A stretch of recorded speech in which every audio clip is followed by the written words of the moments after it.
Hey guys, I get a lot of questions from viewers on my videos.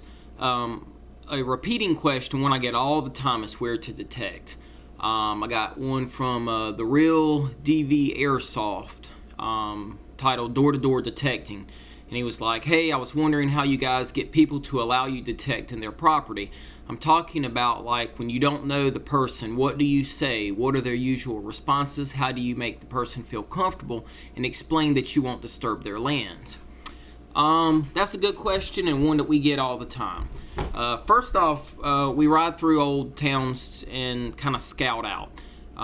Generally speaking, not always, but generally speaking, if you're on a main road, you see this big two-story house with just this fancy scroll work, old 1800s, and it's on the main road, that is not going to be a good place to detect. We consider that it's a red flag. That's what we call it. Everybody and their uncles, cousins, brothers, sisters has known about that house. They've asked for permission over the last 40 and 50 years, and more than likely it's been pounded and beat to death. Not saying that you won't find anything, because nobody ever finds everything, but we generally like to go on the back roads or off the main roads, not necessarily on a main road, just kind of off the main road. We like to target 1940s homes or older. In doing that, you figure, the workers that were building the homes had change in their pockets from the 20s and 30s or teens. And then you've had people that lived there that had silver in circulation for like the next 25 years roughly. If that's what silver is what you're going for. We like to go off the beaten paths. You don't want to find a yard, a well manicured yard. Real green grass, always cut, been edged around the sidewalk, the walkway going up to the home with an edger. If it's been edged and well manicured and the hedges are cut, chances are these people are not going to allow you to detect or come dig up their property. They take pride in their yard. They've either done it themselves or they have paid someone to do it. So we like to find average homes, average house, average yard, maybe leaves in the yard, straw. You get the big trees. Sometimes you have the dirt up underneath the trees. Just an average property that looks like that they don't spend a whole lot of time in the yard. These people will really not worry if you detect or not. Once you've found a house, an older home, possibly doesn't look older, but maybe an older area in town where you know it's older. Check for cars. If there's cars, always go to the front door and knock. You want to be very welcoming. Some people have business cards printed up or flyers and they give to the people, and that's fine. If it works for you, that is great. But we don't want to come off as a professional. We want to come off as it being just a hobby we do on our days off. We don't want to give the impression that we do this all the time and we're in it for profit and blah, blah, blah, because that's not the case. We're not going to get rich doing this. And a lot of us, when we do find things, we'll never sell it anyway. So with that being said, go to the front door. Metal detecting is stereotyped as an old man's hobby. So be it. Let people think what they want to think. We send Dad out a lot of times to ask for permission. I've asked on rare occasions, but he's normally our forerunner. He's the one we get to do it. He's very nice and welcoming. He's got a good personality and people like him.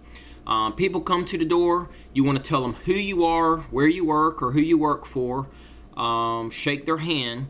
Especially when you do that, it gives them background. You're not a stranger anymore. They know who you are, where you work. You're being very open with who you are. You're not trying to hide anything. Also, when you tell them where you work, that opens up the door to where they may say, oh yeah, I know so-and-so that works there. Yeah, me too. He's real nice, blah, blah, blah. You want to make that personal connection. You want them to feel comfortable.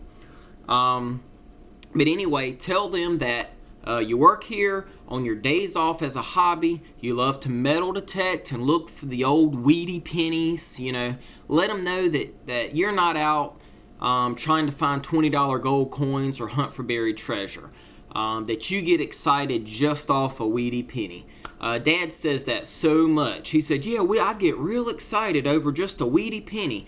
And people know those aren't worth anything, but you know, if they think, you know, well, if these nutcases get excited over old pennies or a dime or two, then so be it.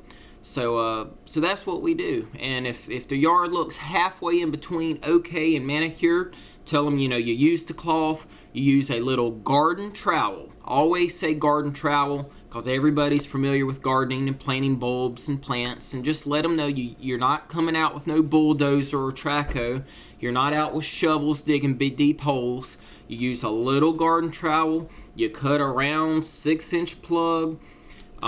You flip it over. If you want to, tell them you put the loose dirt on a cloth, and you always replace the dirt and pack it down, and you really can't even tell where we've dug. That's very important, and it gives the hobby a good name. It lets people know that you're not out leaving uncovered holes. If they're in a neighborhood and their neighbor's house looks old, say, wow, that's a real nice house too. And you know neighbor knows neighbor. And chances are they're going to say, oh yeah, that's Mr. Jones. He's been there for 60 years or whatever. And he's a nice guy.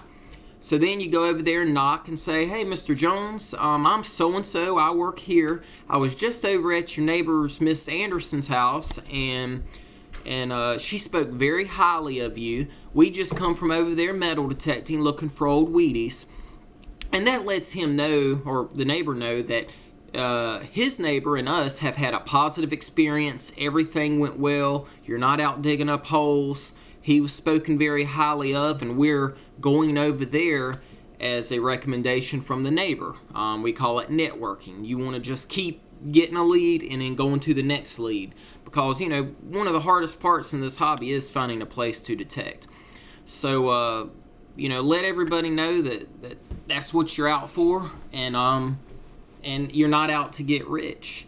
Be very courteous, and if they tell you no, tell them thank you anyway. We appreciate it, and thanks, and just leave. Don't cause a big scene or anything. You know, if you want to find newer clad jewelry, go to the beach. Chances are you're not going to find a Walking Liberty $50 there, but you know, what you find depends on where you go. If you go to parks around here, public parks have been beat to death. You're not going to find a lot of old coins. You'll find newer stuff, pop tops, and maybe a jewelry or two. If you go to the beach, you get, you know, coins, jewelry. If you want the older coins, you need to go to old sections of towns, old sidewalks, ask for permission, and look for the silver coins. Always ask for permission. Never take it upon yourself to go on an empty lot or something, not knowing that, you know, who owns it, because someone owns it. I hope this has helped out. I wish you the best of luck. We're nearing 1,000 subscribers on mine and Dad's channel. I've got a very special treat coming up planned for that. So if you're not a subscriber, go ahead and subscribe. Stay tuned for that. And wish you the best of luck.